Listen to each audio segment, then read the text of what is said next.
introduction, I'd like to welcome everyone to TR Talks. TR Talks is intended to be a casual discussion of key opinion leaders on important topics of the day. Our goal is not to encourage an incredibly formal and academic, didactic kind of interaction, but more of an attempt at a personal conversation. So we're all just listening in and participating. I am going to thank the TRP, the Translational Research Program, and the Medical Innovation Toronto Eureka Hub, as well as the Connaught Global Fund for the support and work in allowing these kinds of conversations to happen. This is about building community and just listening to interesting people talk about interesting things. The format has in the previous years been face-to-face, and we've had quite a good run with that. Unfortunately, these days, we're all online. So although this is online, we want some sort of attempt at humanizing our conversations. I know I've been on Zoom since about 8 this morning, meeting to meeting. And so if we're not having fun, this isn't ideal. That's the goal here, is to learn and to discuss and to also have fun together. There are about 100 people registered and are coming. So with that, I am going to introduce Molly, who will be our moderator today. I had actually a whole file prepared with everyone's bios. Brian's joined us. And I am trying to pull it up. That's kind of why I'm stalling, and it's not coming up. Amen to Chef. I have a little short bio on everybody if you want. Okay, I can... Excellent. So that's even better. So why don't I just shut up and welcome everybody. There are about 60 of us on here. Let's talk about how do we get science, or I'm sorry, that's my bias. So I'm going to just hand it over to Molly. Go ahead. Okay. Well, first of all, thanks so much for giving me the opportunity to moderate this very interesting panel discussion.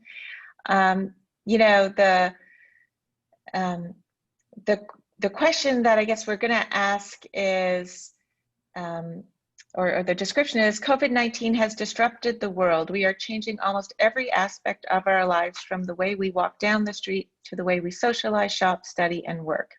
The challenges of this pandemic also provide opportunities for science-led decision-making to innovate policy, regulation, ethics, intellectual property, and funding opportunities. And so I love this idea of building community, even though it's online. And while we have an amazing group of panelists, I'd also really like to encourage people to ask questions. Probably the easiest way to ask questions and participate in the conversation is by I guess through the chat, or by letting me know that you have a question, and then I can bring you into the conversation. So one funny, like, little, maybe not funny, but little anecdote is, I realized walking down the street the other day that I was going out of my way to avoid the person obviously coming the opposite way on the sidewalk. And if I had done that, or crossed the street, and if I had done that just, 8 months ago, people would have thought I was incredibly rude. But now they think I'm incredibly polite because I'm giving them lots of space, and so that we can cross. And so I think, even these small little things that, reflect how much life has changed and our social norms.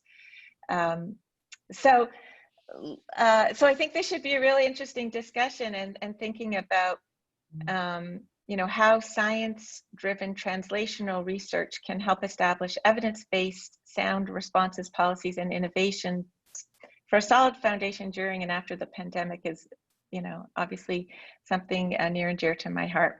So for those of you who don't know me, I'm Molly Shoykett. I'm a professor at the University of Toronto in the Faculty of Applied Science and Engineering, and our research is all in the field of regenerative medicine, and we've started a couple of companies based on research from my lab, very focused on science outreach.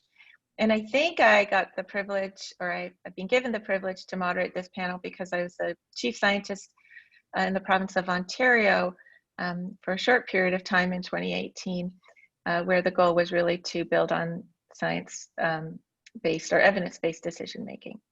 So let me just introduce the panel briefly,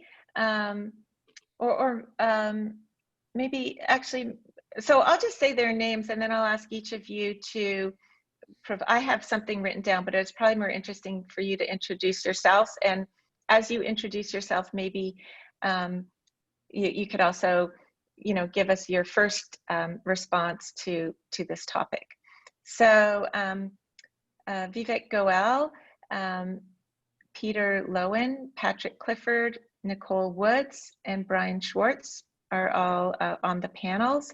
And yeah, I think it'd probably be interesting if each of you just described a little bit of who you are. Probably makes it a little bit more engaging. So Vivek, I know you the best, so I'll pick on you to be the first one up and to just provide a short biography of yourself, or I guess autobiography. I mean, I know that could take up the whole time, so we'll ask everybody to keep them short, and then also just maybe your first thoughts on this issue.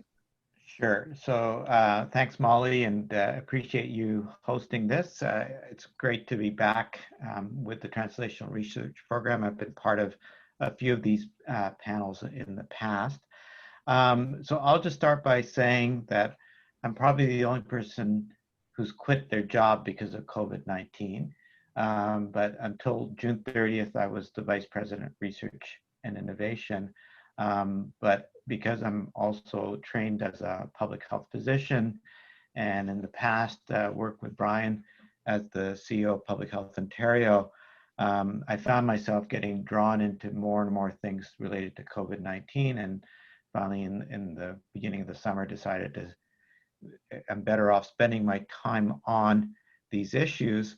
And certainly my focus right now is very much on this topic of trying to get science to the policy process, and recognizing that science is one of many inputs, and I'm sure we'll get this into the conversation.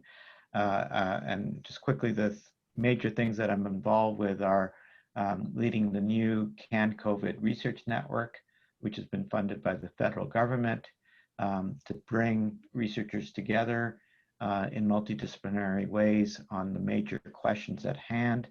I'm working with Health Canada and Public Health Agency Canada on developing a new national data strategy, because COVID-19 has demonstrated the many gaps we have in data. And then most recently, I'm the co-principal investigator on the border testing study that was launched at Pearson Airport last week, to try to generate some data to inform alternates to the 14-day quarantine. And I'm sure we can come back to that, because I think the reason that study has to be done illustrates all the problems that we have with getting science into policy right now in the age of COVID. So I'll stop there. Thanks, Vivek. Well, I've got a ton of questions right now, but let's let everybody introduce themselves first. So Peter Lowen, maybe we'll go to you next. Thanks very much. My name's Peter Lowen. I'm a professor at the Monk School and in political science. And I run a couple of projects related to COVID. One is that I run a research lab at Monk called PEARL, the Policy Elections and Representation Lab.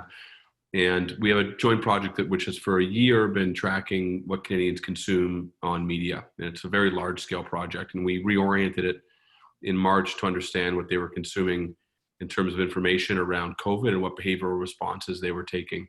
So to this point, the lab has, since the 20th of March, we've interviewed I think, north now of 46, 47,000 Canadians. We have a large panel data as well, panel of data. So we know very well how people are responding to COVID, what behavioral actions they're taking. And in concert with that, what kind of attitudinal changes and belief changes in their belief structures are occurring as a result of the information they consume and the environments in which they live. And the other thing is my lab, the other project is my lab recently stood up a policy tracking tool, which is now, we have about 4 months of data tracking all of the closing and reopening policies, economic policies across every OECD country, across 9 dimensions of economic activity. So we have fairly granular data of what citizens are doing in response to COVID in Canada. And we've got very granular data on what countries are doing in response to COVID at the level of opening and closure policies. And I'm just generally interested in the incapacity of politicians. So it'll give you a sense of where I'm coming from when we talk about these things. Okay, yeah, well, that could be quite amusing. So thank you, Peter. Patrick Clifford. Thanks, Molly, and thanks for the invitation to participate today. So I'm Pat Clifford. I am retired as of 6 days ago. This is day number 6. After 34 years in acute care, a practicing clinician on and off over those 34 years, but most recently, last sort of 10 years, Director of Research and Innovation at Southlake Regional Health Center. So Southlake is one of the 3 hospitals in York Region, located in Newmarket. So serve about 250,000 or so as a kind of the local hospital, and about 1.5 million or so in terms of regional programs, cardiac cancer, thoracic, some other things. And we're about a 500 bed, it fluctuates, but about a 500 bed facility. So I've had the pleasure over the last 10 years or so to lead our research and innovation portfolio. Again, as a community hospital, I mean, context. So I'm, certainly much more operational, I would argue, than probably many of my colleagues or all of my colleagues on the panel. But certainly, I hope to share some perspectives today with respect to that sort of interface of, research activity at really at the point of care in terms of our COVID patients that we've seen over the last number of months, staff as well, and potentially talk a little bit about that experience.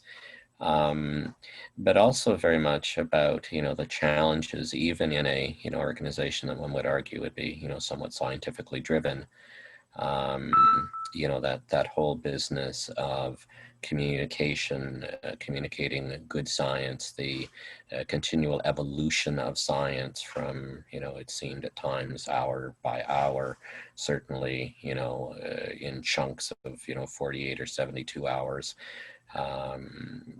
different guidance, different science, so it was fascinating working through that in sort of an acute care environment. So hopefully we'll chat a little bit about that over the course of the next couple of hours. Anyway, delighted to be here. Thanks so much. Yeah, that seems like a really great place to start. So we'll come back. Nikki Woods. Thank you. So my name is Nikki Woods. I am the director of the Institute for Education Research, which is at UHN. I'm also an associate professor in the Department of Family and Community Medicine. So in my own work, I'm a cognitive psychologist. And in my lab, what we look at is expert development across all of the health professions. Most of the work is in medicine, but really a lot of it applies across any health profession, and even sometimes for some other non-traditional health professions, including veterinary medicine and other areas. So what we look at in the lab is the development of tools and techniques in education that can foster the development of expert clinical reasoning. And we look at how we can bridge education science with education practice. So from COVID, what we've been interested in is the transformation of clinical reasoning, the transformation of decision-making that has to happen right now in this new healthcare environment, and how we can support that transformation through accompanying changes in education. So we try to look at education principles that we can now draw on to adapt and address and create new education systems for future health professionals. So what we've been working on as a group are some programming for residents in family medicine, residents really in any primary care area, looking at how we can help them transform their clinical reasoning and to provide virtual care, which is a brand new thing that we've been asking for many years. And COVID has just thrust everybody into a situation where they have no choice but to provide virtual care. So the question is, how do we prepare family physicians? How do we prepare residents to provide that virtual care when they haven't had to do this before? So we've been looking at. The other area that we're really interested in is the types and forms of knowledge that are necessary for practice and how those forms of knowledge can change in the context of a rapidly evolving system. So we are in a situation where we've always looked at the integration of basic science into clinical reasoning. So what I'm interested in understanding is, what do you do when that science is changing every minute? So how do you integrate science into practice, into decision-making and reasoning when it's not as stable as we're used to? Yeah, that's clearly evident in our daily lives, and I think so. This will be really a great discussion. Okay, so Brian Schwartz, could you introduce yourself?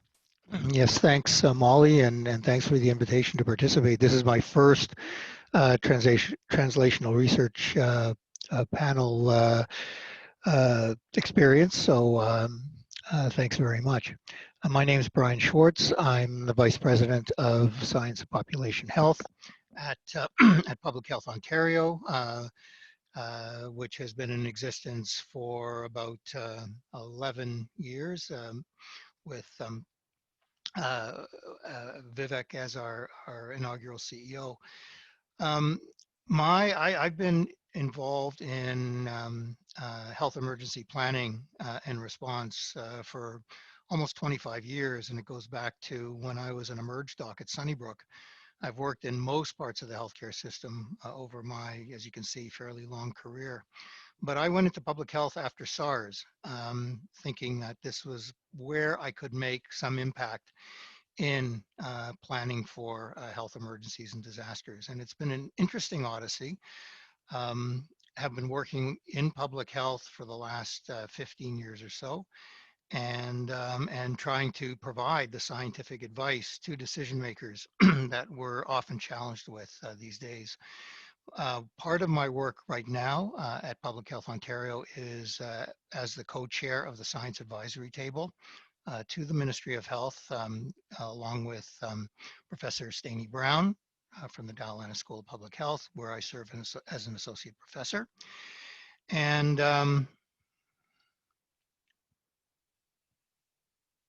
looks like somebody's sharing a screen. Yeah. And much of I'm not our sure work, what happened. much of our work is trying to do exactly what Nikki's described, is somehow getting the evolving science to the decision makers in a coherent way, especially because when we started out, there was no such thing as evidence-based decision-making because there was no evidence to base the decision-making on. And in some ways that was kind of easy because we could invoke what we thought we knew, as well as invoke what was termed the precautionary principle. But as the evidence evolves and as it continues to change, and as it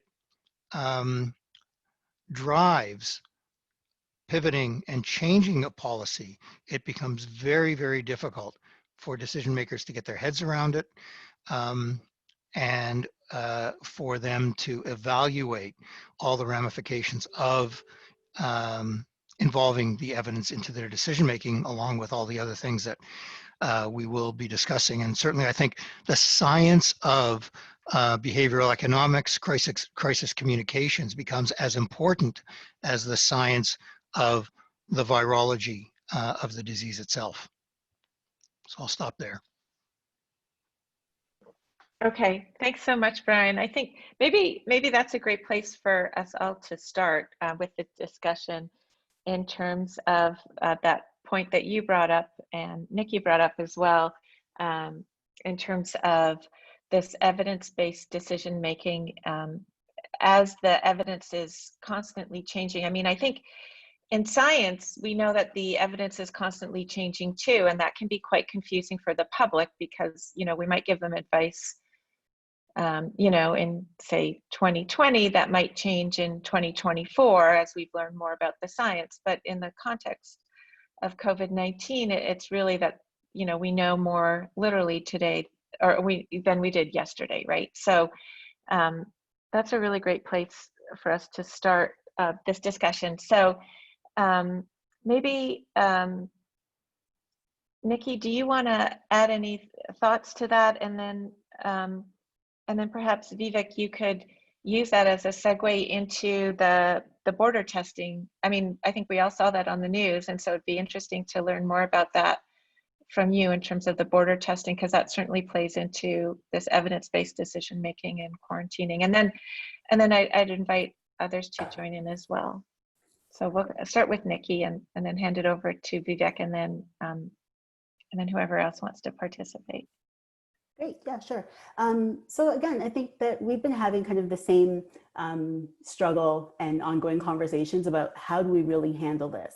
And normally when we think of how we prepare most of our professionals, we think of simply providing them with the most up-to-date information, and that's enough. So a lot of our practice in medicine and really any kind of continuing education tends to assume that what we need to do is provide people with the content and then let them integrate it into their own practice and run with it. And in a lot of ways, we know that that doesn't work. So the science around knowledge translation tells us that that's probably not going to be sufficient. You don't just provide content and expect people to run with it. But COVID really creates this extra layer where it's not just providing the science, but it's providing it fast enough, making sure it's accurate. And I would say the challenge isn't so much that it's accurate, it's that it's only accurate right now. And that tomorrow we might have something that is completely different. So from a messaging standpoint and education standpoint, it creates us, it pushes us to think more around kind of just-in-time education, but that requires buy-in kind of on all ends. So as an educator, I have to stay committed to constantly providing new content, but I also need that practitioner who needs this information to have buy-in and opportunity to constantly update their knowledge. And we're really just not used to doing that. It's not how we're used to functioning. I think we also are kind of running into a space where we're used to our scientists having, I don't want to use the word confidence, but science just tends to move slower. So it allows people to not say things that they know is going to be incorrect tomorrow, right? Scientists tend to be very hesitant and not hesitant, but they tend to be clear and precise, and that they don't like grandiose generalizations. And sometimes these kind of urgent situations makes it feel like you have to move a little bit quicker, and you may have to set up systems that allow you to really change your position at a moment's notice. And that's tough. So we're really trying to think about how we can work on both ends, the education end and the scientist end, to figure out how we're going to kind of resolve this really new challenge for all of us. I don't have any answers to it, but that's kind of the problem that we're grappling with right now. Yeah, and maybe before we head over to you, Vivek, maybe Peter, I can just bring you into that discussion too, in terms of, you know, because Nikki brought up, okay, so you need the scientists to be willing to be flexible, but you also need the recipient to have that same flexibility in order to have that effective communication. And, you know, you were talking about Canadians and consuming media, and I was wondering if you have any thoughts on that.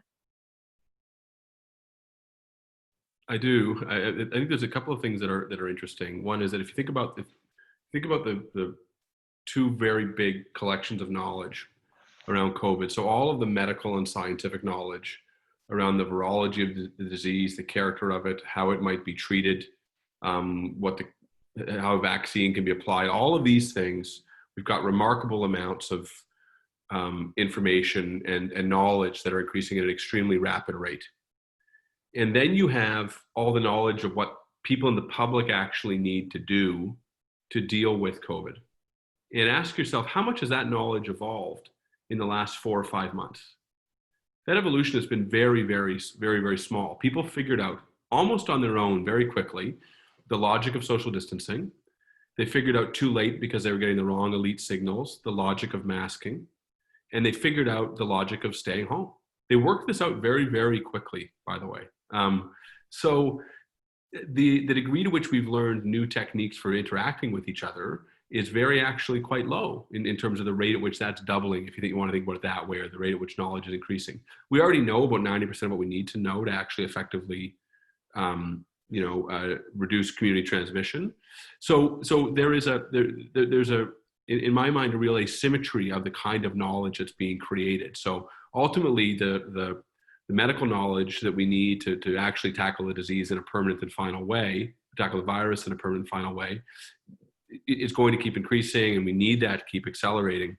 But on the public side, it's actually not about informing the public much more about what they need to do. It's convincing them that the trade-offs that you're asking them to make are the right trade-offs, and those inherently those require a different type of evidence than is provided by traditional science, or not traditional science, it's a very imprecise way of putting it, but it requires different knowledge than just the evidence that comes out of academic papers. It requires a public persuasion on a very, very large scale. So I think that's where there is, when we think about evidence, you have to think about evidence for whom, right? And who needs to be convinced of what, and what evidence do people need? And the evidence here that people need is that it's really worth kids not seeing their grandparents, and maybe it's worth keeping your kids at school, and maybe it's worth foregoing all sorts of pleasure to deal with this.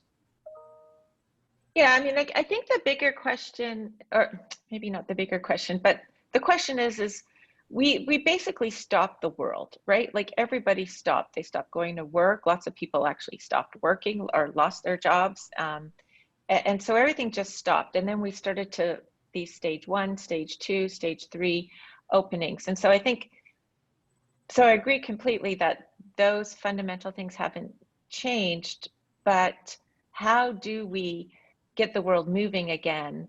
And then is there any additional knowledge to get the world working? And maybe this is a nice segue, Vivek, to you to talk about that border, because I think that goes into that.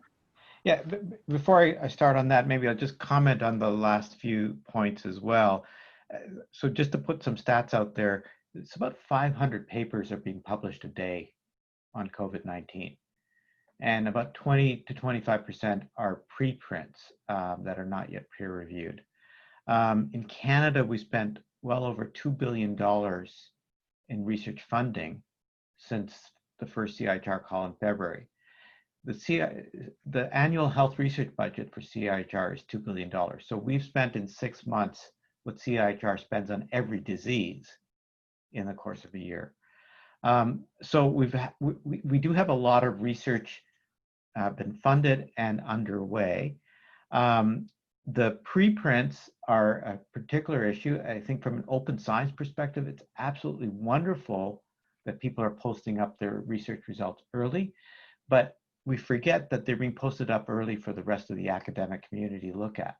And to the point about what's happening in the media and on social media, we have articles coming out as preprints getting headlines, and a lot of the back and forth and so on has been about some of those. But we also know that there have been retractions from articles published in journals like the New England Journal of Medicine and the Lancet, sometimes in very short order. So even stuff that's getting peer reviewed is also shifting. I would agree with Peter that on the basics of the public health measures, people figured it out and largely have not relied as much on the talking heads on the daily press conferences. And at times we were having a whole row of press conferences back in March and April. But from their peers, and Peter can come back and talk about some of those other sources. But I would disagree that all the issues, even for the public, are addressed. So if you look at the current debate from parents about should they be sending their kids to school, there are lots of questions out there that I don't think the science actually addresses, and neither does our public messaging. And another one is this question of what do we do at the border, and particularly as rates go down low.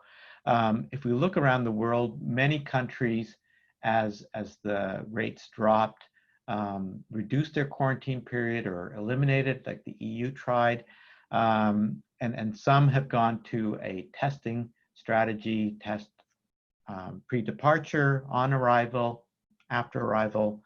But it's kind of been based on people hypothesizing what should be done. There's some models out there that suggest that a testing strategy on arrival on day 7 is as good as a 14-day quarantine. But there's actually very little empirical data to support what should be done. And again, from the policy perspective, in Canada, the politicians have been very reluctant to move away from the 14-day quarantine. When Canadians are asked about their concern about the border and what should be done, there's no real appetite for reopening the border, and Peter can speak to this further, particularly because of the images they see from from the United States, right? So keep that border closed. And at the same time, as you noted, Molly, there's a lot of jobs.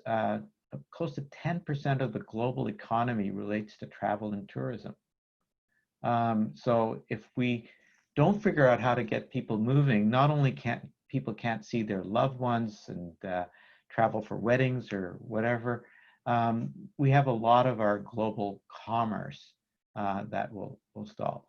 And so the rationale behind launching this study was to gather data on what's actually happens to people as they go through the quarantine, and how many cases we would pick up on day 1, on day 7, and then on day 14, and hopefully we don't actually detect that many cases on day 14, because cases we pick up on day 14 of the quarantine are likely because people didn't comply with the quarantine.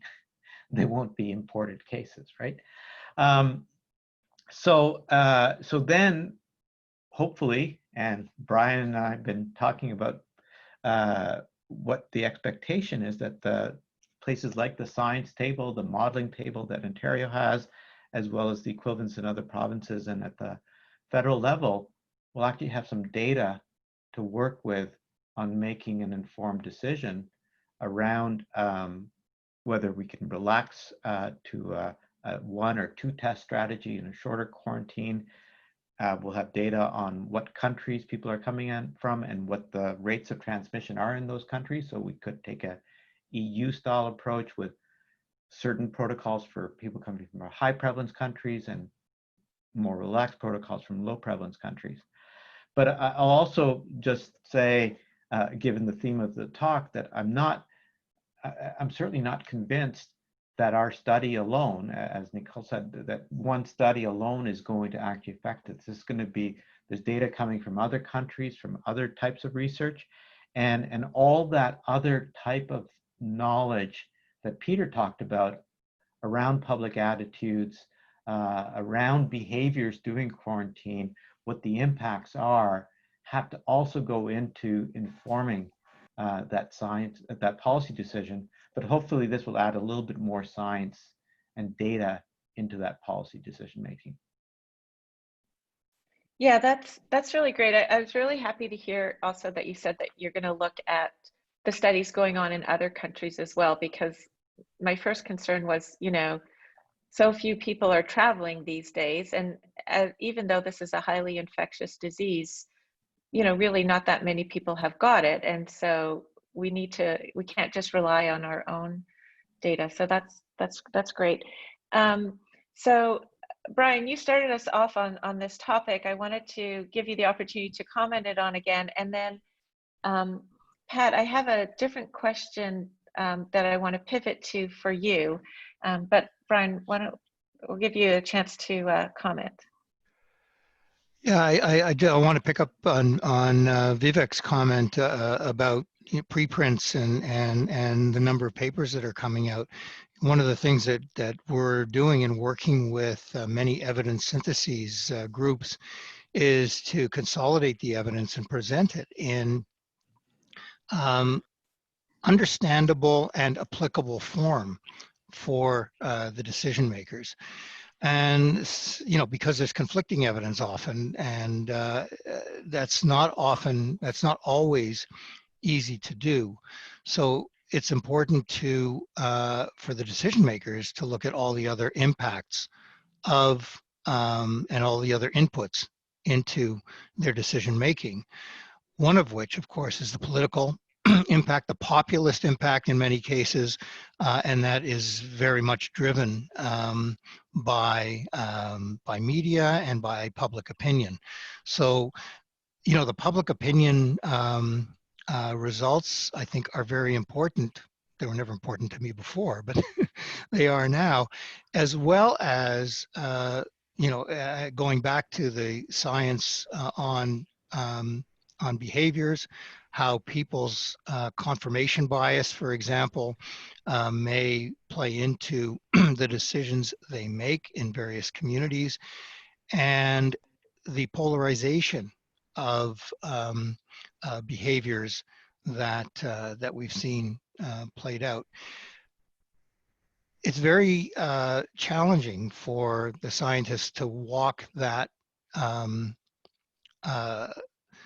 path between these prevailing opinions, especially when we're interacting with people at various, and it's beyond health, people in all ministries and all decision makers that are making policy through this. And I think part of it is in the relationships and communications and listening to what the concerns are of the policymakers and trying to address them using the science we have, rather than just, as Nikki said, dumping all the information on them and then saying, well, that's the science, now go figure it out. So part of it is establishing, I think, that relationship and finding out what the concerns are to help people get their heads around whatever science is there and the changing nature of the science, and I guess predicting that it will change as we move forward. Yeah, and some of the comments on the chat are just, how the public has a hard time getting their head around the evolving science and changing advice, maybe because they aren't used to it. So that's one of the comments. And I think that's probably true. So Pat, I welcome you to make comments on this, but I also wanted to pick up on something that Vivek said, and something that I've also been thinking about during the pandemic, which is really how much have we ignored during the pandemic in terms of other health issues. So Vivek said, we spent the amount that we normally spend a year on all of healthcare, and we spent that same amount on COVID in 6 months. And so, we all know of appointments that were canceled and whatever, lots of medical, not just medical appointments, but probably surgeries, like these elective surgeries that are probably life-saving. So I was wondering if you could comment on that. Sure, thank you. I'd like to pick up on part of the discussion ongoing, and then maybe come to that question. I was quite intrigued with both Nikki and Peter's comments earlier around, kind of that sort of interface of education, of evolving science, the 500 not full publications, but articles that are coming out, although obviously a good portion of them in preprint. Not only do the public consume that, but our healthcare providers consume that. So again, we're a run-of-the-mill community hospital. 3,000 staff, 2,000 of them, and another 600 physicians. Consume that information as well, and then come to work and wonder about that evolving science vis-a-vis ministry directives vis-a-vis, public health, vis-a-vis, the daily press conferences that, that we had at one point, and what they pick up south of the border and other jurisdictions, vis-a-vis, their union representation, vis-a-vis the supply chain, what is and isn't available to keep people safe. So, in as much as, to Pierre's point, the general public understood probably very early on the 2 or 3 key things to do: to wear a mask, to stay home, that basic knowledge. As the more technical knowledge changed on as I say, what seemed at times to be an hourly basis, huge impacts for the professional staff. So coming back to particularly to Nikki, would be curious perhaps later in the conversation.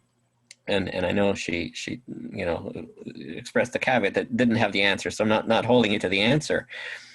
But it's that method of engagement, right? That professional engagement with staff who are at risk, some more so than others, that perception of risk, how you manage that in a dynamic environment. And we put some strategies in place in terms of our particular organization, but I'd love to talk more about that segment of the population, because that segment is the segment certainly that I know well and delivers care.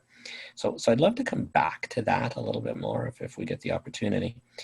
The question, Amali, that sort of you asked, there was it came out, I think, yesterday from Unity Health, 148,000 or 150,000 rounding off, shuttered procedures, sort of estimated at this point in the province of Ontario. Again, clearly there will be excess morbidity, there will be clearly excess mortality. How we will calculate that and how accurate those numbers will be over time, remains to folks more talented than I, to sort through that. But on a very pragmatic basis, it is around, for us as an organization and other acute care hospitals, trying to sort out how we manage those pillars of safety. So distancing, low touch, masking, not having folks sit in waiting rooms, how you manage that. And we're launching a digital strategy to do that. And we might come back to digital as well in this at some point. But it's a really tricky balance, and it isn't only sort of pragmatics around how you prioritize those folks that were delayed in terms of their surgery, but the continuing building of that waiting list, how you implement safe processes and the lag time to get those in place to begin to operate again, how you manage to hold that sort of 90% mark and, keep your 10% excess capacity, while you bring folks in, potentially some of which with unpredictable outcomes. So you don't know whether ICU spaces will be needed or not. You anticipate no, but you don't know that for all of them. How do you ethically then manage that? So I think there's a huge ethical piece that we have wrestled with as well. And then you get into very pragmatic pieces around remuneration, around physician income, and so there are just layers and layers to this that I think all hospitals are struggling with. And coming back to, again, and I'd love to hear some of Nikki's thoughts on this. So Southlake does it in style A, but our staff talk to people at St. Mike's, they talk to people at UHN, they talk to people in London, and London does it differently, and Kingston does it differently, and Sault Ste. Marie does it differently. So you get into then this tension about, so what's the gold standard? What should we be doing? How should we be doing this? And so I think it becomes a really difficult process for leadership in terms of how best to manage, not only on the surgical front, but diagnostic and treatment in general. And then how to provide care with evolving evidence.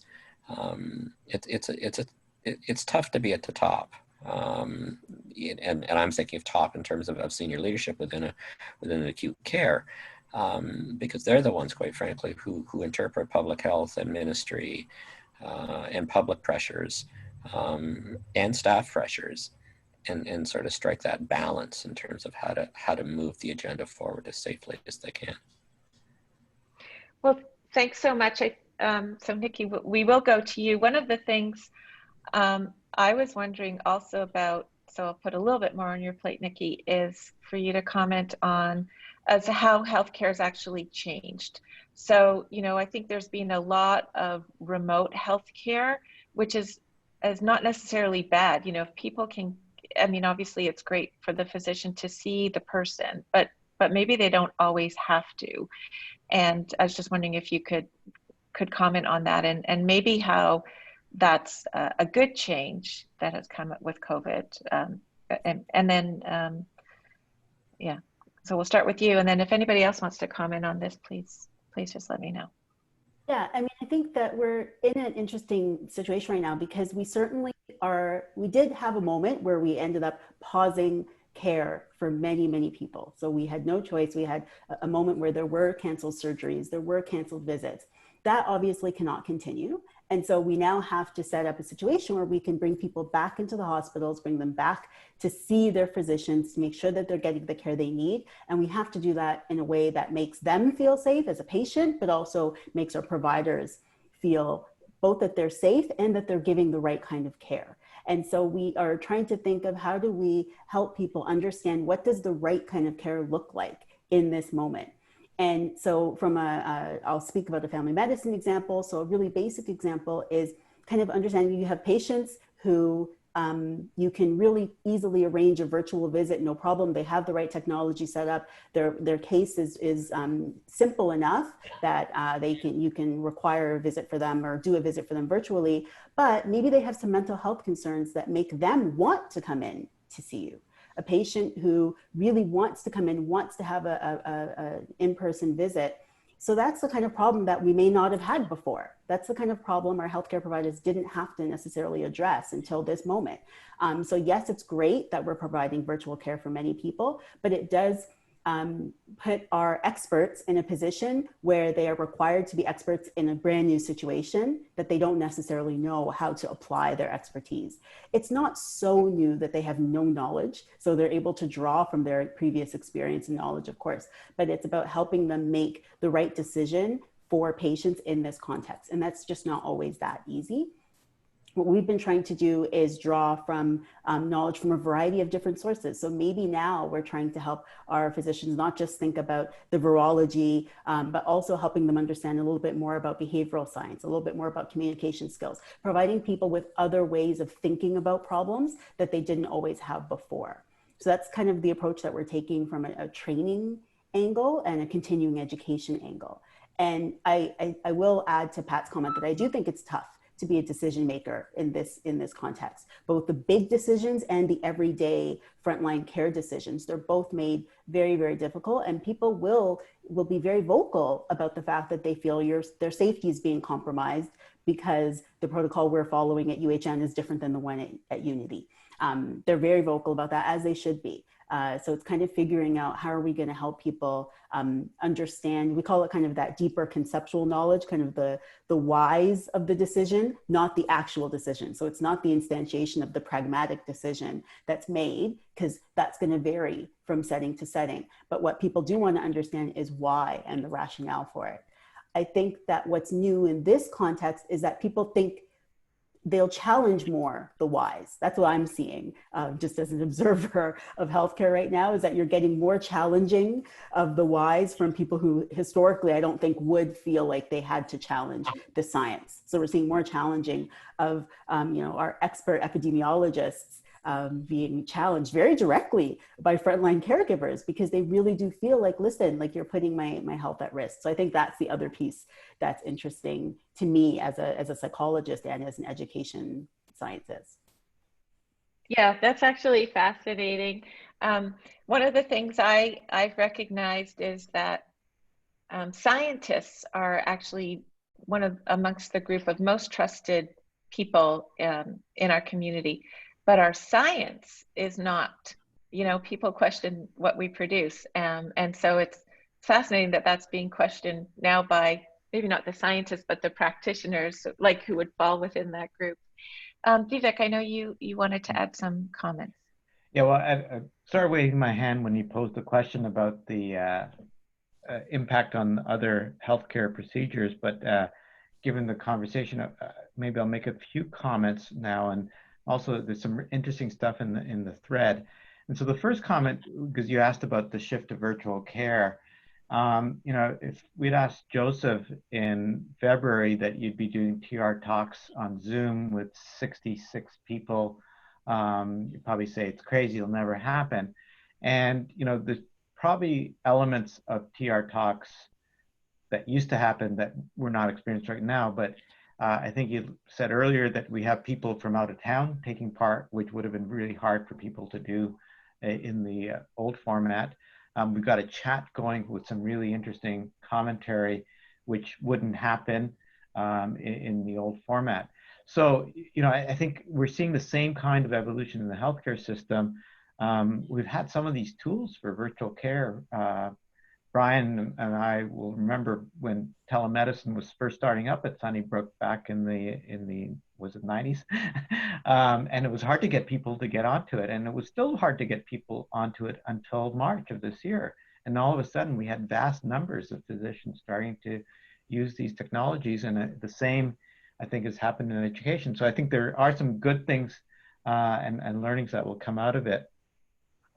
On the issue of guidance for people that aren't in the healthcare system, I think this is one of the things that I think is really unique in terms of COVID in recent memory. Like SARS was primarily in the healthcare system. And when Brian was on the science table there, then producing guidance documents, it's primarily for people like Pat in the healthcare system. But now we're creating guidance documents for daycare operators and schools, as some of the points in the chat are noting, or restaurant owners or barbershops. And, you know, I've been involved in the university response. We have 3 daycares on our campuses. And back in June, I was trying to work with the daycares on how do they get themselves safely reopened. And I had trouble going through the guidance that came from the Ministry of Health for reopening daycares as a public health physician, and figuring out what practically do people do. And so how does a small community co-op daycare figure it out?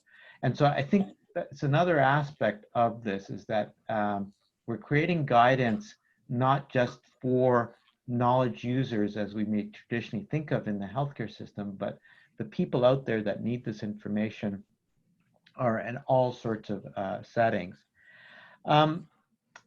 The other thing that's coming up in the chat is about schools and equity. And, you know, on the schools issue, and this also relates to the consequences issue that you raised earlier, Molly, is a lot of attention right now is on safety in the schools, and are we going to have cases? But if you look at the Sick Kids report, it talks as much about the consequences of kids not being in school and the consequences on their development and their well-being. And so what we don't see being framed from my perspective in the policy discourse is actually trying to get a conversation going about, okay, there may be some risk. There will be cases, as we've seen in Quebec, and the headlines are there's 42 schools with cases. Very few people talk about the fact that there's 3,000 schools in Quebec. So 42 schools with 1 or 2 cases is actually what you would have expected, or perhaps less than what you would have expected based on the current numbers in Quebec. But instead, we're always on the fear side of that. And we don't have as much debate about what the consequences of keeping kids out of school will be for them. And from an equity perspective, that's really the most significant thing to think about, is you can have homeschooling, you can have the pods that wealthy parents are developing, but I'm getting an echo here. But you won't have that in an equitable way. And the people that most need that have their kids in school, if we stay on the fear side. And the final thing I'll just say is, there've been people have been talking about the consequences like this for the healthcare system.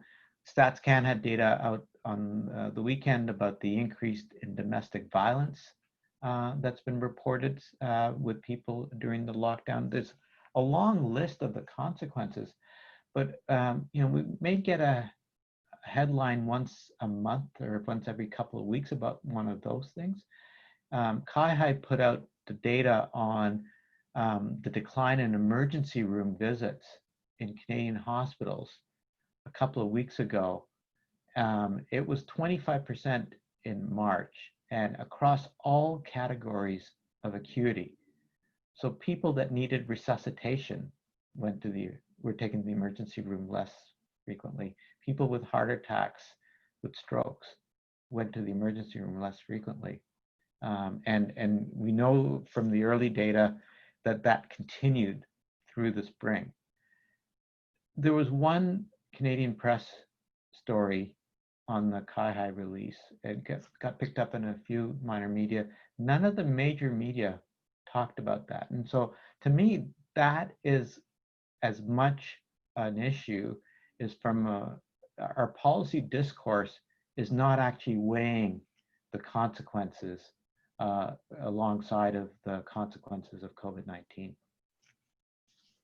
Yeah, I thanks, Vivek. There's a lot of great comments. I wanted to pick up on the thread around managed risk, and it could be around sending kids to school, or could be one of the other things that are noted in the chat. But Peter, I wanted to bring you into the discussion and get your thoughts around that idea of managed risk, because it seems like we're just focused on one risk around COVID-19 and not managing sort of that global risk or societal risk. I was wondering if you had any comments.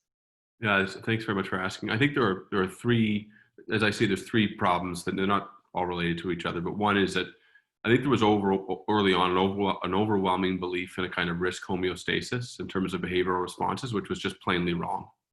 It was just plainly wrong. So people who were recommending against mask usage because they thought the people were going to, I don't know, rub their masks and rub their hands all over the face or whatever it was, were just wrong. And the data are now very clear that there's a virtuous circle, that mask wearing is enhancing other safety precaution that people take. It'll be the same with the COVID app from the data that we've seen. So there was an assumption about risk homeostasis, which was plainly wrong at the beginning. The second is that I think there was just, and this is a political issue. You have a virus that is exponentially increasing in its impact. It's very hard for a policymaker at that point in time, under incredible pressure, both political and just mental, to be able to deal with trying to think about how you come up with a balanced response at that point in time. That's just very difficult to do, and it's hard to expect it at that point in time, which is to say early on when we were really shutting things down. But the third point is that as much as you may want there to be evidence for it, it's actually very difficult to generate the equilibrium prediction of how any policy is going to play out in the population. You can think that you're going to shut down one policy area or another, but my kid just got home from Montessori. The first day is very excited. But you may think that you can shut down one economic dimension and it'll have this effect. But unless you can calibrate and understand the equilibrium effects of that, you don't have evidence actually for what the risk and what the reward is going to be for that policy. And I think we overestimate the capacity of policymakers to calibrate behavior. I'll just say one thing that I think illustrates this. In our data, the event that caused the biggest single shock in change in people's mobility and their adherence to social distancing was not any directive from government.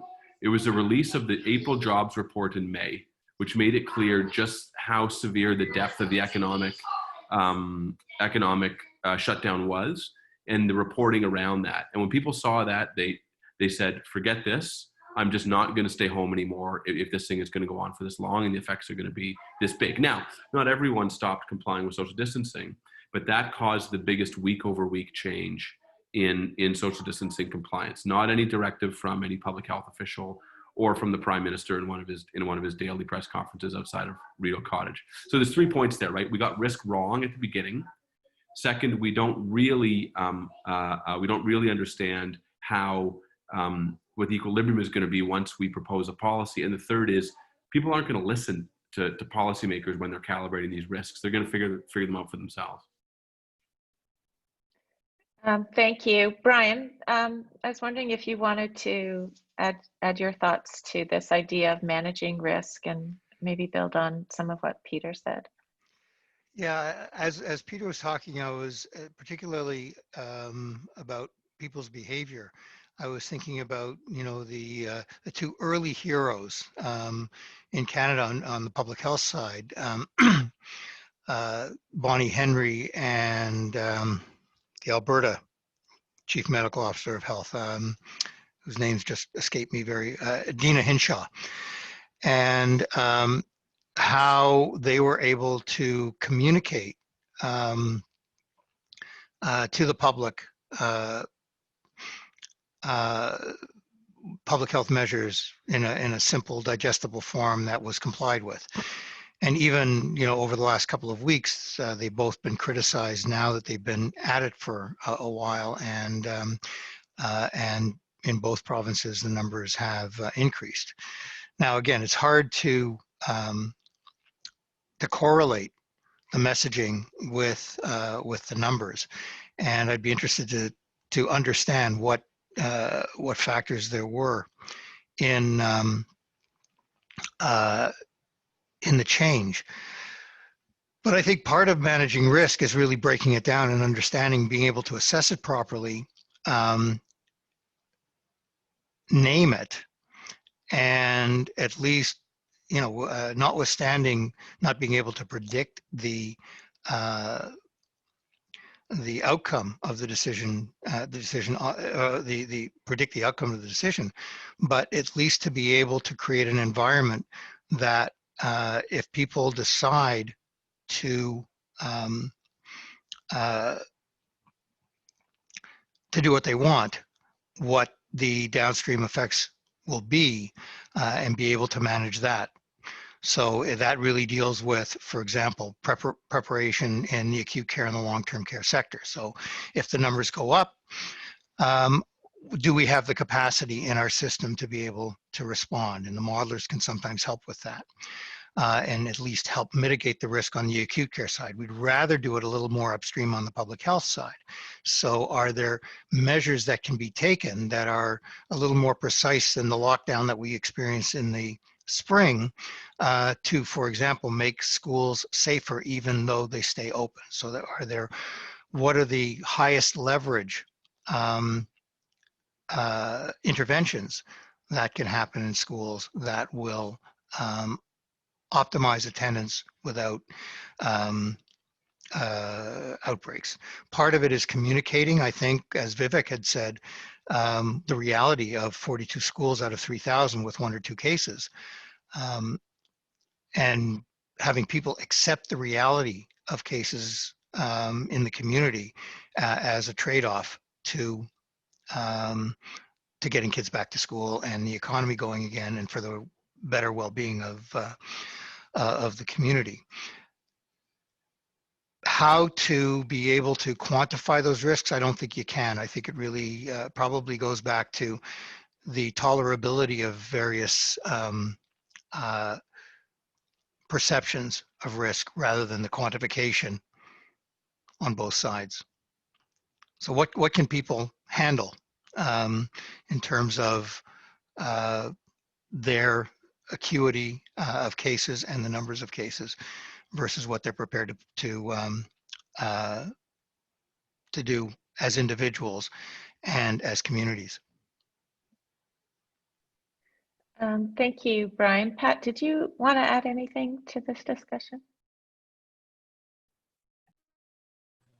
Sorry, I had to get myself off mute. No, I mean, I think the sort of the risk quantification piece, I mean, certainly rings true for, you know, for us in acute care. And, you know, I've been sort of listening to reading the chat as we've been chatting. I mean, certainly school has become quite a huge issue in the chat. And again, you know, kind of coming back to that whole business around, you know, how coming back to science. So how science is explained to the public, how what at times in various public forums, you know, appears to be the battling scientists, you know, how that is perceived. And so I have my scientist and you have yours, and my scientist says this is dangerous, and your scientist says it isn't. And so, you know, how parents manage that in terms of their children going to school, how providers manage that, you know, how emergency nurses manage that, respiratory therapists that are going to work today in the ICU, you know, become, I think, really challenging issues. And you know, being able to, as several have said, so I'm not adding anything new here, but how you assess that risk, and then how as organizations, whether those are hospitals, whether those are long-term care, whether those are schools or colleges or universities for that matter, or restaurants, how they, you know, how each of us puts plans in place to, you know, to mitigate that risk, and to balance it. And there are a variety of sort of different priorities. Okay, you know, thank you. One of the things I think of when people say translation to me is not just the translation of knowledge to the public, but also the translation of knowledge into products and commercialization. And so I don't know, maybe Joseph or Vivek, if you wanted to comment on how how COVID-19 has maybe affected that process. Maybe Vivek, do you want to start? Sure. And then maybe Joseph? Yeah, I'll start on that. So it's been interesting. So I've been working or serving as a mentor in the Creative Destruction Lab, public health and recovery stream that they launched back in, I guess, April.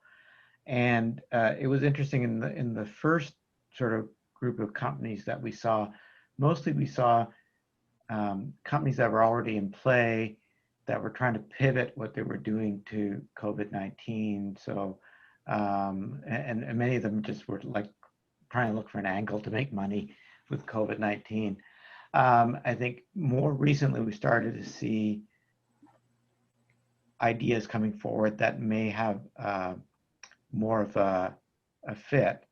But you know, I think it's a little bit like the research question. There's a lot of new technologies, ideas out there, but they don't necessarily know what the market needs right now.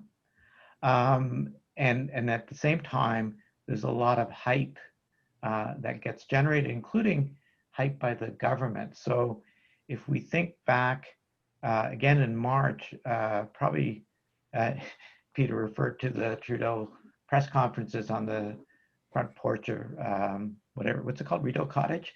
But you know, one of the early announcements, and it was a wonderful news story for us because it was the investment in Spartan Bioscience, which is a company created by a group of UofT alumni, and they had, you know, they have this little box that you can put a swab into and get a result in a matter of minutes. And you know, they made a major investment, $40 million, and committed to buying several 100,000 kits for remote northern communities. And you know, it was a colossal failure because the technology actually had not been validated or even approved by Health Canada at the time that they announced it. had similar investments on respirators, on other things. And in the United States, almost every week we have an emergency use authorization announcement by the FDA for a new drug or treatment, as well as for diagnostic tests, the Rutgers test, the Yale test, like every university lab has one of these. And you probably know this better than I, like an emergency use authorization is just like you don't actually have much of a data package to be put in for that. So these tests have been getting a huge amount of publicity and demand without any kind of validation work having been done. So my comment is it's a little bit like the preprints, right? We've got a lot of innovations and technologies being pushed out there very quickly without the kind of rigor that normally goes through the innovation cycle. And Molly, you know this better than anyone on this call of what it takes to get something to market. And the years of work that is actually involved in generating the data packages for an FDA approval. So I can't see that we're going to have new technologies necessarily get accelerated. I think the work on the vaccines is proceeding at an unbelievable pace. But even there, I think people are being overly optimistic about how fast we will get an effective vaccine that's acceptable and into the arms of the number of people that will need to get it in order to actually change things. But on the innovation front, I'll just go back to what I said before. I think what we will see coming out of this is the adoption of all sorts of technologies that had otherwise been moving at a very slow pace, being accelerated. Thanks. Thanks, Vivek. And actually, so Joseph, I'd like to invite you to provide some comments, and then Peter and Nikki, I'd like to get you to join the conversation as well. Well, thank you. I'm not officially a panelist, but I can't help but talk to this because I wear several hats that I think are relevant, and I can probably talk for the next hour in each one. What we've been seeing from the Health Innovation Hub side, for example, is a lot of startup companies pivoting quickly. Adapting technologies to COVID, adapting online technologies, digital media technologies that they couldn't get in the door with into hospitals or other organizations. Now they're knocking down doors, whether they're proven or not. So I very much agree with Vivek. You have this wild west digital rush. Zoom is an excellent example. Everything has gone to Zoom. Microsoft is trying to keep up. There are different ways of using media, but now there are different ways of engaging. Companies that used to send out notices about a hospital appointment are now sending out notices to kids about whether or not they're in compliance of a test so they can go to school, for example. So we see a lot of pivots. Also, we've seen a lot of, I don't want to say improvements, but different ways of engaging with regulatory experts in different degrees. Now, when it comes to drugs and vaccines, it's one thing, but devices, for example, PPEs, there was a stampede of people trying to provide PPEs without actually testing things properly, or without actually demonstrating that their product could have specific benefits. So for example, actually in our agriculture, they solved one problem with PPEs so that they didn't have to touch them, and they were resistant to microbes, but then they started fogging up. And the same coating that was enabling them to be useful on one hand was also creating pools of water, which was then being spread onto the food. So there are all these consequences downstream.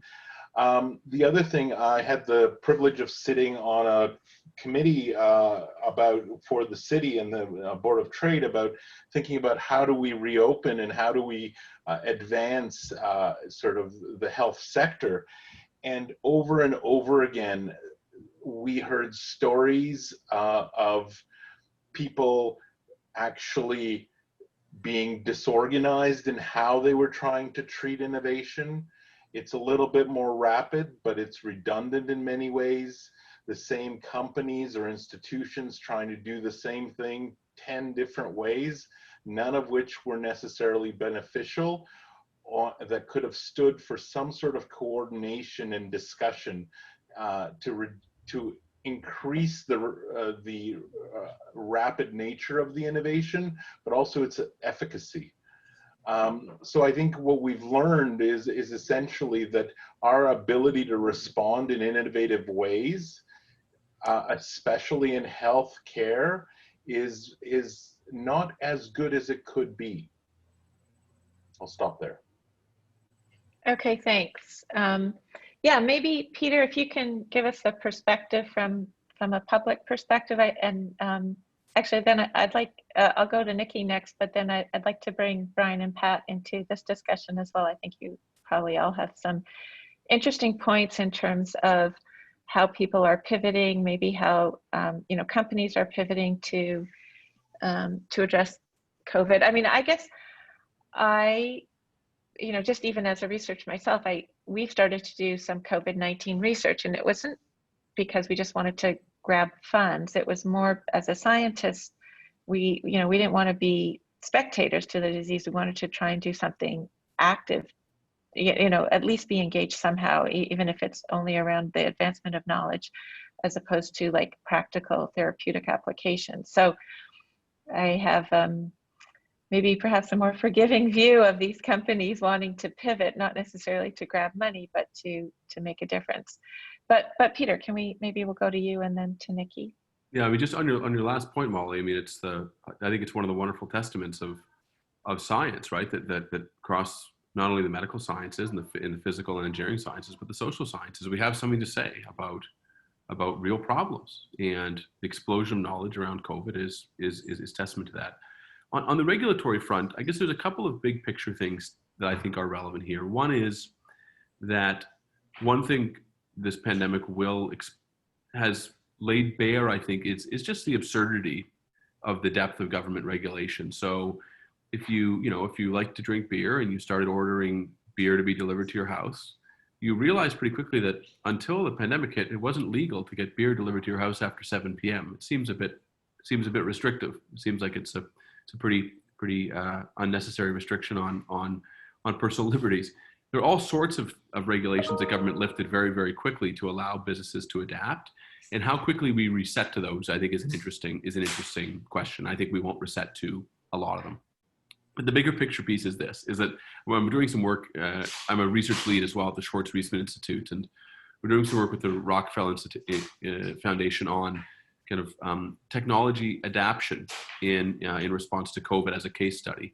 And what's remarkable to me is that with COVID, my little guy, with COVID, you had massive social compliance on a scale we've never seen, A. B, you had massive government regulatory change in terms of what it was allowing businesses to do or not do, leading to massive economic change. So huge government and citizen action in two sectors. But on the technological solution piece, we can't get new technologies approved, it appears. And there's good reason for that, right? But we have a testing regime that doesn't allow for the rapid adoption of, we have a regulatory regime that doesn't allow for the rapid adoption of testing technologies, for example. But we have a COVID app, which for all intents and purposes appears to be safe and would be effective at a certain level of adoption. And really across the OECD, there aren't very many success cases with the use of contact tracing apps. Not because they won't work, but because people have some deep skepticism about government employing technology to solve a problem. And I think that's a really interesting contrast, right? That and this is not unique to Canada, right? But that you've got people who are willing to have governments take massive action to lock down their personal liberties, not allow them to meet, to work, to move as they wish, but are very, very scared about government knowing where they were or to whom they were proximate with their cell phone. that should really take a lot of the air out of the optimism bubble around how much government can do with data and what people are ready to let government do. And it's no surprise, right? I mean, the joke is that as soon as a vaccine comes out, there's going to be an editorial in the Globe and Mail by a law professor about how this vaccine doesn't protect your right to record your own music or something like that, or copy a CD. We're very obsessed with privacy in a way that is very unhelpful. But I think overall, the story here is great government success in some regulatory areas, but in other ones, just a complete inability to deploy technology and to allow technology to be deployed to deal with a social challenge, the scale of which we haven't seen in 50 years. Molly, can I pose a question to Peter on this? Yeah, of course. So Peter, in the point you just made, does your polling show that it's the attitude of the general public that they're concerned about the privacy in the apps, or is that the belief that our government policymakers had based on the law professors' op-eds and the views of the privacy commissioners? Or another way, has anyone actually done the study saying, if you adopted a GPS location-based app, which is what really would have made a difference and was used in some of the Asian jurisdictions, and in return, this could help avert a second lockdown, what would the response of Canadians be? Yeah, so my view on this is informed by work we did in May for 3 senators, Canadian senators who are interested in learning about what the public would adopt. Look, once you sit people down and explain to them how a proximity tracing app works, the willingness of people to adopt it is about the willingness of people to comply with the vaccine. But how much have politicians done to sell the app, right? So it's a very, in my mind, as a person who watches politics, it's not a complicated conversation. The Prime Minister has to stand in front of Canadians and say, the truth is we've been violating your rights for 6 months. We're telling you can't do a bunch of things. We want to make a trade-off here. We want to let you move around more. And in response to that, we really need you to download this app. And rather than sending out $2,000 a month in wage subsidies, we're going to start paying everyone's cell phone bills conditional upon you downloading the app. And here's why, and here's how I'll stake my government on your privacy being protected. But there's been nothing even approximating that kind of leadership in terms of messaging, right? We've had leadership about communication about why people should stay home, why they should socially distance, why they shouldn't see family members.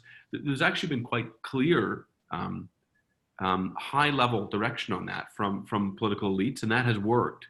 But we've had none of it on the technology side. And to me, it's unfortunate, but it also says a lot about the capacity of government to sell society-wide applications, basically, to solve social problems. But long story short, Vivek, when you expose people to information about it, they become more, not less, positive about the capacity of proximity tracing, contact tracing apps. Yeah, those are excellent points. Thanks. So I know that our conversation has diverted a little bit, but Nikki, do you have any thoughts on this issue or on some of the earlier comments around translation? Yeah, I can pick up a little bit on the comment around translation and maybe some of the items that are floating in the chat there. And so I think from my perspective, what I've seen, because I'm coming from an education angle, is a lot of conversations about the pivot in education that has to take place. And so not just in primary K through 12 education, obviously we're having a lot of conversation around school, but also in higher education as well. And so there has been a mad dash to kind of transform a lot of things or pivot a lot of things in education. And in some ways, that transformation has been kind of haphazard. So a lot of just throwing everything on Zoom. And the assumption is if I can provide education in a way that you don't have to leave your house, then I'm done. And I think in many ways that kind of flies in the face of everything we know about what actual learning means.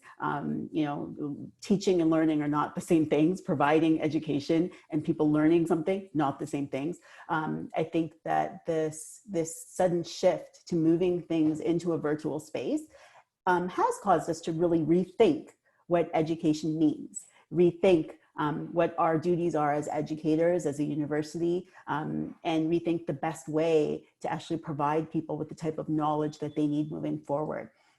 And so in some ways, even for me as an educator, being thrust into the homeschooling situation, again, I'm an education scientist and I learned a lot about education by being forced to do homeschooling while working and doing all these things. So I think there's been some good things in that, but it's also forced me to unpack, how are we really supporting education moving forward? How much thought have we given to using education science at the university level, for example? We often do have these conversations in K through 12, but we do a lot less in terms of best practices in education at the university and higher level, and even less at the professional development level. So those are the things I've been thinking about lately, is as we shift to pivot, how do we do so in a thoughtful way that still allows us to translate some of our education science, that we get a better understanding of the way to really get this done correctly. It's not just as long as I've delivered it, then the education is there, it's done. That's been the most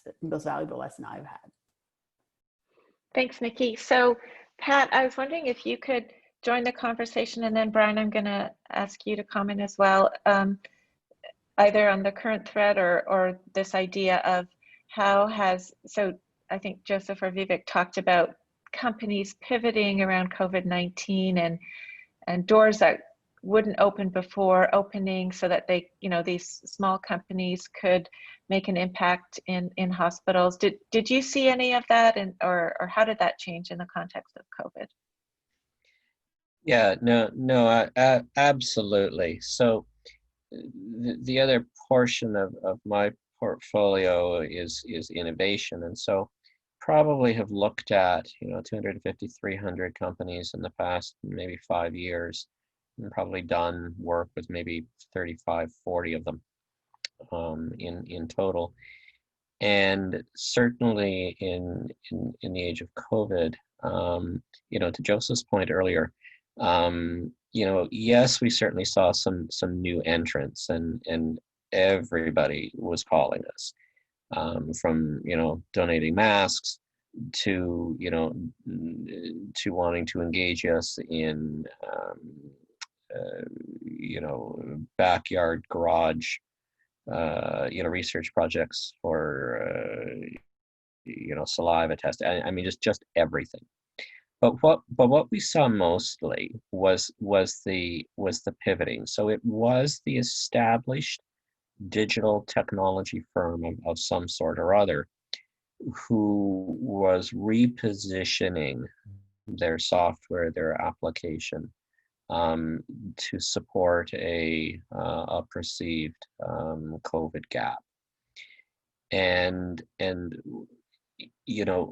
certainly we, like many hospitals, simply didn't have the bandwidth, unless it was a fairly proven player, to be able to engage in a more meaningful way, because we couldn't get involved with vaporware, we couldn't get involved with a concept, and help them sort of build it out. But in fact, I mean, to your question, Molly, earlier, around how we're going to ramp up our reopening and our elective surgeries again, and diagnostics, without getting into a lot of detail, technology is going to be the answer to that. It is an existing technology company.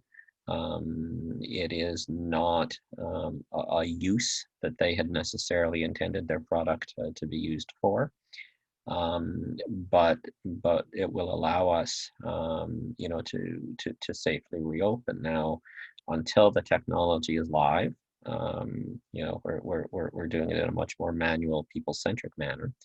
But when the technology comes online, not only will we be able to do it with virtually no face-to-face contact, but it will become the standard. We won't go back.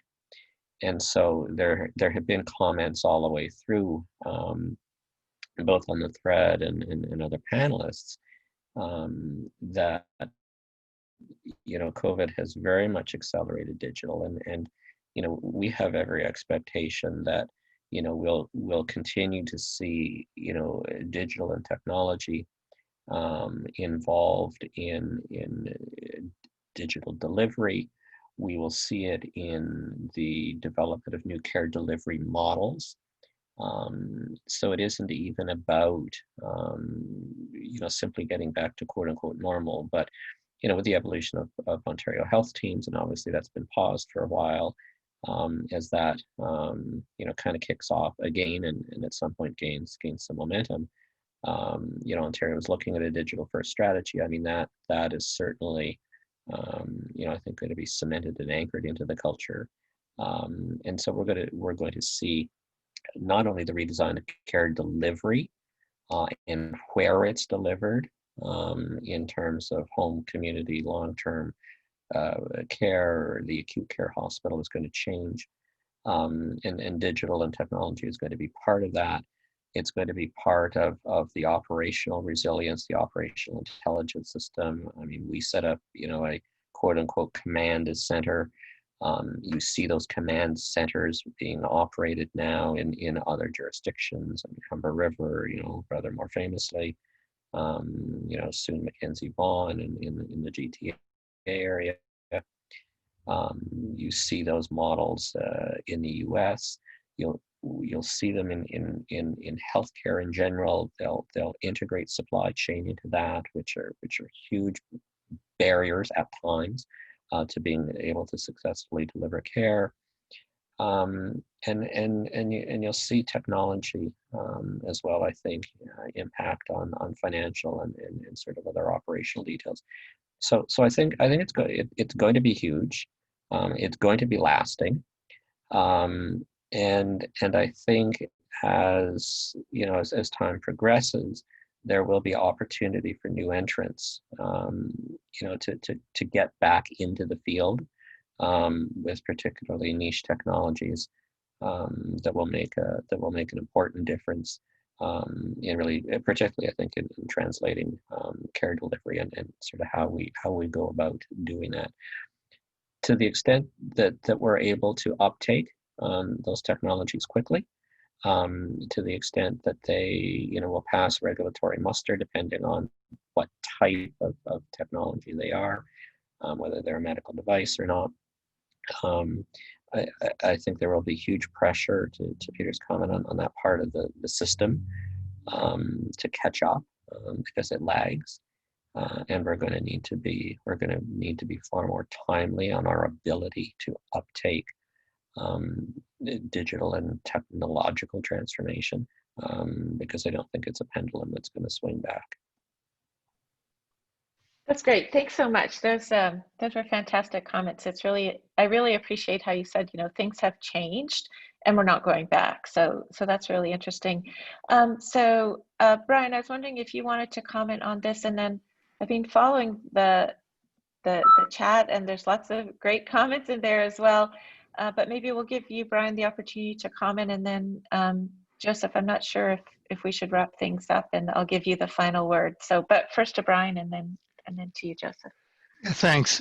Great discussion. As I'm reflecting during discussion, three things come to mind, and three sort of pieces of what maybe we can take forward from this so that things don't change back or things don't regress. One is, the urgency of all this and the speed with which things have been done. The second is the fact that it is just so all-encompassing, and in our case, in health, going across so many disciplines to be able to translate what we're doing to society as a whole. And the third, that something that hasn't really been discussed too much here, is that none of us is objective about this. We all have a personal stake into what's going on. Peter's kids have just come home from school. I've got a pregnant daughter whose sibling just got sick yesterday and is waiting for their test. It affects how we deal with our professional and our academic work in this. So, on the urgency basis, we can never let a good emergency go to waste. What can we learn from what we're doing? I think certainly on technology and digitalization, there's so many things that we can take forward and that we want to sustain. One example in Public Health Ontario is that we've been talking for 10 years on having a microbiology lab system and not just a bunch of hospital, private, and reference labs working in silos. Well, we figured that out in about 3 days at the end of March, and got a lab system that can now process up to 35,000 tests a day and moving up to probably closer to 50 for the fall. And we can sustain that. And the technology and the digital applications are another example. The second, working across disciplines, being able to take what we wrote for the healthcare system and adapt it to education, to labor, to business, and to workplaces. How can we continue to work in those areas so that we can have, in our case, health in all policies, so as decision makers and academics work to inform policy, how we can put that layer of healthy policy on top of that. And I think the third is that people need to have long memories about what it's done to them to be able to sustain the change. And going back to the example of adapting production, adapting products, adapting research to the new situation. It's not the fact that we're going to be able to produce in Ontario, millions of N95s per year for the next 10 years. We're not going to need them in 10 years. Well, we may need them in 10 years. We may not need them as much in 3 years. But it's learning how to adapt quickly to a changing environment in the production, in business, in academics, in research, to be able to pivot when we need to and learn how to do it better in future. I think, the comment about 500 papers per day, we used to worry after SARS and H1N1, how will we get research out quickly? Now the pendulum shifted the other way, and I think maybe we can find a better medium so that we can get good research out quickly and adapt to a changing environment much better from what we've learned in this emergency. Thank you so much. Actually, from just picking up on your last point about, open access, it's something that we in the academic community have been lobbying for a long time, and we saw it in the context of COVID-19. And I think what we've seen generally is that change can happen a lot faster if it's intentional and if the whole community's behind it. I was just, before I hand it over to Joseph for final comments, I was thinking early on, Peter, you said, there were some just fundamental things that we learned early on, but I also thought, these are things we knew, like everybody knows you're supposed to wash your hands, right? And yet we had videos and comments and everybody's learning how to wash their hands again. And, you're not supposed to go to work when you're sick, although, I think so many of us do because we think we're being the hero, but then we're actually just infecting everybody else, like, if you've got a cold or flu or something. So there are some fundamental things that we actually already knew, but somehow they became new in the context of COVID-19. Anyways, I'm thrilled that I learned a ton. So thank you all so very much for sharing your wisdom and your knowledge. And final words over to you, Joseph. So very quickly, I just wanted to sum up by saying, there's a difference between knowing and doing. We know we should wash our hands, but washing our hands is a different thing. And I wanted to follow up with something that Vivek mentioned about how would we have known 6 months ago that we would be doing this with 60 people around a computer screen. And it gets to the blurb that was written for this talk or the discussion. It's the disruption versus incremental innovation. Sometimes these big disruptions make change happen. I remember I sat on the task force for the Faculty of Medicine in 2012 when Catherine Whiteside was dean, and we wrote up a beautiful report, very lengthy, very wonderful, about how e-learning was the thing we should focus on and a priority. And between then and 8 years later, absolutely next to nothing actually changed in the Faculty of Medicine regarding our implementation of e-learning, because there were many task forces that followed that one. Now, in 4 months, everyone is online and nobody is questioning that this type of technology has its uses. So with some of the challenges also come opportunities, and it's great. I want to thank all of you for being here and discussing and sharing your experience and wisdom with all of us listening. And I want to invite all of you back whenever you want. And also, I put the link to our next talk in a month about patients, research, and ethics, and how we sort of put them all together. And it's going to likely be in relation to COVID. How do we rush things or not rush things? What kind of ethical considerations do we need in research moving forward? So thank you, everyone. Have a great night. And I really appreciate all of you participating. Thank you very much. Thank you so much. Excellent Good night, job, all. Molly. Good night. Thank you, Molly. Bye. Thanks. Bye.